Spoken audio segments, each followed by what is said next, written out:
গীতায় লেখা আছে, 1, যখন তুমি কষ্ট আর কটু কথা দুটোই সহ্য করতে শুরু করবে তখন বুঝবে তুমি বাঁচতে শুরু করেছ। 2, যদি ভগবান আপনাকে অনেক বেশি অপেক্ষা করাচ্ছেন তাহলে প্রস্তুত থাকুন, তিনি আপনাকে যা চেয়েছেন তার চেয়ে অনেক বেশি দিতে চলেছেন।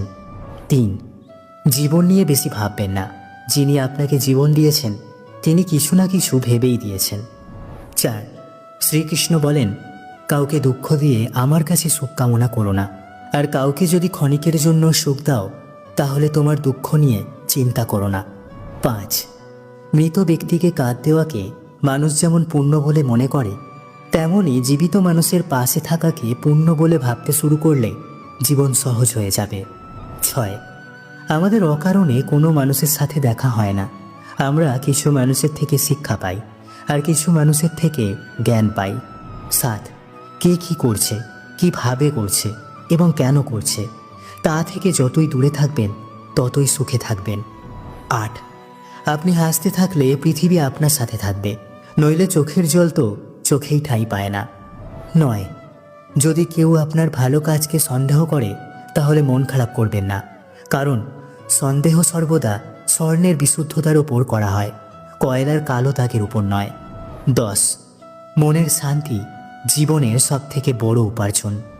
11, উপদেশ, সঙ্গ এবং সময় কাউকে না চাইতে দিলে লোকেরা প্রায় সেগুলোকে সস্তা বলে মনে করে। 12, একজন মানুষ যত শান্ত সে তত গভীরভাবে বুদ্ধিমত্তা ব্যবহার করতে পারবেন। 13, যেমন পাতা না ঝরলে গাছে নতুন পাতা আসে না, ঠিক তেমনই কষ্ট ও সংগ্রাম ছাড়া ভালো দিনও আসে না। 14, যে ব্যক্তি অল্পতেই খুশি তার কাছেই সবচেয়ে বেশি খুশি আসে। 15, যতক্ষণ আপনি ভয় পাবেন ততক্ষণ আপনার জীবনের সব সিদ্ধান্ত লোকেরাই নিয়ে নেবে। 16, যারা আপনাকে সময় দেয় তাদের প্রতি সর্বদা আনুগত্য এবং ঋণী হয়ে থাকবেন। 17, জীবনে অহংকার করো না, কারণ ভাগ্য সবসময় বদলায়, যেমনটি আয়না একই থাকে শুধু প্রতিচ্ছবি বদলায়। 18, শান্তিপ্রিয় মানুষ সুখে তাদের জীবন যাপন করে, তাদের উপর জয় বা পরাজয়ের কোনো প্রভাব পড়ে না।